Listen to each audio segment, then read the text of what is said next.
7h32. Base aérea conjunta Elmendorf-Richardson, Alasca. O alarme rasga o silêncio da manhã ártica como um bisturi cortando aço.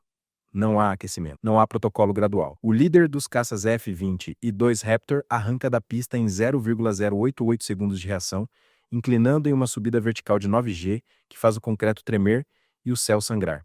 A 400 metros de altitude, a situação já é crítica. Dois bombardeiros estratégicos russos, Tu-95 Berag e dois caças pesados, Su-35 Flanker I, estão cruzando a linha de identificação de defesa aérea do Alasca. Essas aeronaves não estão em patrulha de rotina. Elas carregam mísseis de cruzeiro Rei-101, armas furtivas de longo alcance projetadas para voar rente ao solo e golpear o coração do continente americano. Se aqueles mísseis saírem dos pylons, cidades, oleodutos e bases militares a milhares de quilômetros, estariam em risco. Os pilotos americanos empurram os aceleradores até o limite. Eles têm minutos, não horas. A formação russa não surgiu do nada.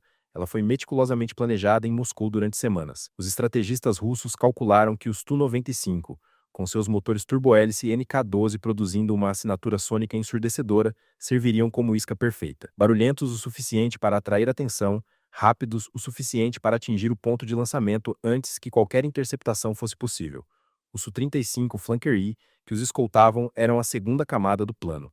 Com seus radares passivos IRBIS-I e suítes de guerra eletrônica de última geração, eles identificariam qualquer caça americano muito antes de qualquer colisão. Moscou confiava no poder bruto de sua formação. Os Tu-95 Beraga custam dezenas de milhões de dólares por missão para operar. O Su-35, com seus motores Saturn A L4, 1F1S, com vetorização de empuxo tridimensional, são considerados por muitos analistas como os caças mais manobráveis do mundo em combate aproximado. O plano russo parecia impecável, chegar ao ponto de lançamento dos K-100, e antes que qualquer defesa americana pudesse se organizar, lançar os mísseis de cruzeiro e desaparecer de volta para o espaço aéreo russo antes de qualquer resposta. Uma violação cirúrgica. Uma demonstração de força. Uma mensagem para Washington. Você está neste momento assistindo a uma das confrontações mais tecnicamente complexas da história recente. Qual lado você acha que tinha vantagem real desde o início? Comente abaixo. Rússia ou Estados Unidos? Continue lendo para descobrir o que nenhum dos pilotos russos sabia. Mas o que Moscou não sabia era que a batalha havia começado 1h15 antes, muito abaixo das nuvens, no mar gelado do Golfo do Alasca. Às 7h15, o USS Hopper, um contratorpedeiro da classe Arleigh Burke de 9.000 toneladas, cortava ondas de 3 metros em águas árticas. O navio não estava em patrulha passiva, estava caçando ativamente. Seu radar de varredura de fase S, P-1D, o coração do sistema de combate EDIS, já havia queimado através do jamming eletrônico russo e fixado os bombardeiros, Tu-95, enquanto ainda sobrevoavam águas internacionais. O EDIS capturou a altitude exata, velocidade, trajetória e até a assinatura eletrônica dos sistemas de armas a bordo. Em vez de permanecer silencioso, a tripulação do Hopper empurrou esses dados imediatamente pelo Link 16, a rede tática segura que age como uma internet de alta velocidade para operações de guerra. Às 7h45, o computador AIDIS já havia compartilhado um rastreamento de qualidade de controle de fogo com o quartel-general do NORAD. 90 minutos de vantagem. 90 minutos para posicionar a cadeia de morte. Ao mesmo tempo, satélites da Força Espacial dos Estados Unidos em órbita baixa já triangulavam a formação russa, garantindo que os Tu-95 não pudessem se esconder atrás da curvatura da Terra. Os marinhos no Centro de Informações de Combate do Hopper estavam simulando lançamentos do míssil SM-6, calculando exatamente onde interceptariam qualquer míssil de cruzeiro lançado pelos bombardeiros. Cada cálculo era atualizado a cada 3 segundos. A máquina de guerra americana estava acordada, afiada e invisível. Os russos voavam diretamente para uma armadilha que não conseguiam ver. Às 9h00, o espaço aéreo acima do Estreito de Bering havia se transformado em um tabuleiro de xadrez tático. Um avião de alerta aéreo E-3 Sentry AWACS cortava o céu a 9.000 metros de altitude, seu domo de radar giratório API-2 funcionando como um holofote de alta potência na escuridão eletrônica. O AWACS não estava apenas observando. Estava ativamente dirigindo os F-22 Raptors em um movimento de pinça furtivo, coordenando cada vetor de aproximação para manter os caças americanos completamente fora das zonas de varredura dos radares russos. Os Tu-95 Beraga eram ruidosos. Seus motores turbohélice NK-12 geravam uma assinatura sônica tão maciça que as matrizes de sonar subaquáticas da Marinha Americana conseguiam detectá-los através da água a dezenas de quilômetros de distância. Os Su-35 Flanker I, que os escoltavam, tentavam ser inteligentes, usando seus radares passivos IRBIS-I para farejar os caças americanos no espectro eletromagnético. Os F-22 Raptors responderam com silêncio eletrônico absoluto. Às 9h12, o piloto líder do Raptor executou uma manobra de split S, mergulhando a partir da direção do Sol para se manter nos pontos cegos dos caças russos. Ele não estava usando seu próprio radar, estava recebendo um feed de dados em tempo real do AWACS e do USS Hopper diretamente no seu sistema de apontamento montado no capacete. Os jatos americanos operavam seus radares AESA AN/APG-77 em modo de baixíssima probabilidade de interceptação, saltando entre frequências tão rapidamente que os sensores russos os interpretavam como ruído de fundo. Os pilotos russos varriam o horizonte, procurando um alvo que simplesmente não estava lá, sem saber que os F-22 já estavam posicionados diretamente em seu setor das 6 horas, a zona de morte definitiva no combate aéreo. Às 9h15, os pilotos americanos giraram seus seletores de armamento para ativo. Eles tinham bloqueio digital em todas as 4 aeronaves russas. A suíte de guerra eletrônica AN/ALR-94 do F-22 já estava catalogando as frequências de radar dos caças inimigos para uso futuro, construindo uma biblioteca eletrônica em tempo real. Os russos voavam direto para uma armadilha onde cada movimento era antecipado, registrado e contra-atacado por um sistema de sistemas que eles não conseguiam nem mesmo detectar. O primeiro choque para os pilotos russos veio às 9h20. Sem nenhum aviso em suas suítes de guerra eletrônica, sem nenhum tom de radar, sem nenhuma indicação de ameaça, dois F-22 simplesmente apareceram nas pontas das asas dos bombardeiros. Os caças americanos não apenas voaram até eles, eles usaram sua furtividade para teleportar-se ao alcance visual dos russos. Os Raptors executaram uma manobra lenta de alto ângulo de ataque, utilizando seus motores de vetorização de empuxo para pairar eficientemente ao lado dos bombardeiros turbohélice. Era uma mensagem psicológica calculada com precisão cirúrgica. Estamos aqui há 20 minutos e vocês nunca nos viram. Cada F-22 estava armado para uma luta que seus pilotos sabiam que ganhariam. Internamente, cada Raptor carregava 6 mísseis AIM-120D AMRAAM escondidos em compartimentos internos para manter o perfil furtivo. Esses mísseis têm alcance superior a 160 km e seus próprios radares ativos de guiagem. Se a situação degenerasse, o piloto também tinha 2 mísseis AIM-9 Shix Sidewinder de busca por calor. O AIM-9 Shix é uma arma divisada fora do eixo, o que significa que o piloto pode abater um caça russo simplesmente olhando para ele através de sua viseira de capacete, mesmo com seu avião apontado na direção oposta. Às 9h35, os pilotos do Su-35 tentaram se tornar agressivos, inclinando em direção aos americanos para ver se conseguiam forçar uma ruptura da formação. Os pilotos do Raptor não piscaram. Eles usaram a superioridade de manobra do F-22 para permanecer na posição das 6 horas dos caças russos. Os Su-35 podem ter motores Saturn A L4, um F-1S, com vetorização de empuxo 3D e serem considerados adversários extraordinários em capacidade bruta, mas estavam carregando tanques de combustível externos pesados e mísseis R-77 que destruíam sua aerodinâmica. O F-22, com todas as armas armazenadas internamente, era tão aerodinâmico quanto um bisturi. Os pilotos americanos permaneceram calmos, suas comunicações gerenciadas pelo sistema de rádio MIDSJTRS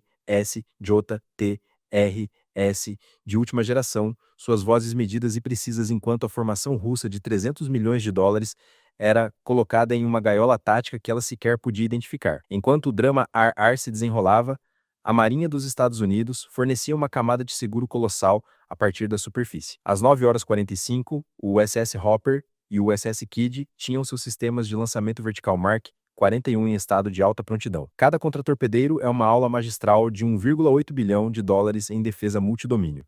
Se os bombardeiros russos tivessem ousado lançar um míssil de cruzeiro RE-101, os contratorpedeiros estavam preparados para lançar o SM-6. O SM-6 é um interceptador de 4,3 milhões de dólares capaz de destruir tudo, desde um míssil de cruzeiro rasante até um míssil balístico em sua fase terminal. Graças à capacidade de engajamento cooperativo, o Hopper poderia disparar seu SM-6 baseado nos dados de radar do AWACS, atingindo o míssil russo muito antes que o próprio radar do contratorpedeiro pudesse sequer detectá-lo além do horizonte. Em segundo plano, a Marinha também assegurava o domínio subaquático. Às 9h50, um avião de patrulha marítima P-8A Poseidon circulava a 80 km de distância. Havia lançado um padrão de boias sonares SSQ-53G para garantir que nenhum submarino russo da classe Borei tentasse usar a interceptação aérea como distração para deslizar por sua posição. O Poseidon estava armado com torpedos leves Mark 54 e seu radar AN/APS-137, varrendo a superfície em busca de periscópios. Os russos não estavam enfrentando apenas 2 caças. Estavam enfrentando uma parede de aço trabalhado que se estendia do fundo do oceano até a estratosfera, cada camada alimentando dados para as outras em um fluxo contínuo de consciência situacional. A coordenação era tão precisa que o P-8A compartilhava seus dados acústicos com o SS Hopper, que por sua vez alimentava o quadro geral para o CF-22, que retransmitiam atualizações de volta ao AWACS, um ecossistema de informação em tempo real, funcionando sem falhas a milhares de metros acima do mar de Bering. Às 10h15, a resistência americana foi colocada em exibição. 1K-C. 135, Stratotanker encontrou os F-22 sobre o mar de Beaufort para um reabastecimento em voo. Os Raptors podiam permanecer no ar enquanto os pilotos aguentassem acordados. O KC-135 foi apoiado pelo KC-46 Pegasus, garantindo que a cadeia de morte nunca ficasse sem combustível. Custa aproximadamente $85.000 por hora para manter um único F-22 no ar. Mas o retorno sobre o investimento era evidente. Ao gastar aproximadamente $2,5 milhões em toda a operação, as Forças Armadas Americanas neutralizaram com sucesso uma ameaça estratégica a todo o continente norte-americano. Pense na economia de poder aqui. Pelo preço de um pequeno empreendimento imobiliário, os Estados Unidos provaram que a frota de bombardeiros estratégicos russos é efetivamente obsoleta contra uma defesa americana integrada. Protegeram os oleodutos do Alasca, o porto de Anchorage e as rotas de navegação que transportam bilhões de dólares em comércio anualmente. O operador do boom de reabastecimento do KC-46 Pegasus às 10h20 é um exemplo perfeito do elemento humano nesta equação. Enquanto os jatos balançavam na turbulência ártica, o boom de reabastecimento foi guiado com precisão milimétrica. Isso permitiu que os pilotos do F-22 mantivessem os olhos nos bombardeiros russos mesmo enquanto recebiam combustível. Uma transição perfeita que a maioria das marinhas e forças aéreas do mundo luta para executar à luz do dia, quanto mais no ambiente de alto estresse de uma interceptação ativa. Às 10h45, os bombardeiros russos finalmente inclinaram para o oeste, voltando para o extremo oriente russo. Os F-22 os seguiram até estarem bem além da zona de identificação de defesa aérea, garantindo que nenhuma provocação de último minuto ocorresse. Enquanto os russos recuavam, o AWACS e o SS Hopper continuaram a rastreá-los por mais 500 quilômetros. O sistema americano de sistemas não parou apenas porque a ameaça se afastava. Continuou coletando dados. O SS Hopper usou sua suíte de guerra eletrônica AN/S-LQ 2V6 para catalogar as assinaturas de radar e as frequências de rádio usadas pelos Su-35 russos durante toda a missão. Esses dados são o verdadeiro pagamento desta operação. É conhecido como identificação eletrônica de impressão digital. Cada sistema de radar tem uma frequência de repetição de pulso única e uma potência de saída característica. Ao capturar esses dados às 10h55, a Marinha dos Estados Unidos agora possui uma biblioteca de como esses jatos russos específicos operam em condições de combate real. Essa informação foi carregada nos servidores de inteligência central da Marinha, onde será usada para programar as contramedidas eletrônicas de cada outro navio e avião da frota. Os russos não apenas falharam em sua missão, acidentalmente entregaram seus segredos eletrônicos aos americanos. Às 11h30, os F-22 estavam de volta à pista em Elmendorf. A missão havia terminado, mas o processamento de dados apenas começava. As lições aprendidas neste encontro são claras. O Ártico é um espaço de batalha trabalhado onde a velocidade da informação é o fator decisivo. A Marinha dos Estados Unidos e o NORAD provaram que a porta norte está firmemente fechada. Demonstraram que mesmo na parte mais remota do mundo, a tecnologia americana pode criar uma visão onisciente que deixa ao adversário zero oportunidade de surpresa. O elemento humano permanece a parte mais impressionante da máquina. O piloto do F-22 não é apenas um aviador, ele é um gerenciador de dados. Opera uma plataforma com mais poder de processamento bruto do que 1000 computadores de alto desempenho, e faz isso enquanto puxa 9G em um cockpit congelante. Seu profissionalismo, combinado com a disciplina dos marinheiros no SS Hopper, é o motivo pelo qual a vitória americana foi inevitável. As tripulações russas, enquanto isso, retornavam para uma base onde teriam que explicar por que sua formação de $300 milhões foi efetivamente mantida como refém por uma rede que nem conseguiram ver. Esta interceptação não apenas protegeu Alasca. Ela enviou uma mensagem a cada adversário do mesmo nível no planeta. Desafiar a Marinha dos Estados Unidos e a Força Aérea em um ambiente integrado é um jogo perdedor. A cadeia de morte é rápida demais. Os sensores são precisos demais. A coordenação é perfeita demais. Os Tu-95 e os Su-35 saíram procurando uma fraqueza e encontraram um sistema de sistemas que não lhes deixou nenhuma oportunidade. Desde o momento em que aqueceram seus motores em solo russo, já estavam dentro de uma gaiola tática americana. Agora coloque-se na posição do oficial de ação tática a bordo do SS Hopper. São 9h30. Você tem os bombardeiros russos rastreados em seu radar SP-1D. De repente, sua equipe de sonar relata um contato de movimentação biológica a 74 km/A. Um possível submarino nuclear russo da classe Borei tentando usar a interceptação aérea como distração para deslizar por sua posição. No mesmo momento, o E-3 AWACS reporta que um dos Su-35 Flanker virou seu nariz em direção ao CF-20 e ativou sua suíte de jamming. Você tem largura de banda limitada na rede Link 16. Você prioriza o envio de dados de rastreamento para o P-8A Poseidon para a caçada ao submarino, ou dedica sua suíte de guerra eletrônica para ajudar os F-22 a superar o jamming do Su-35.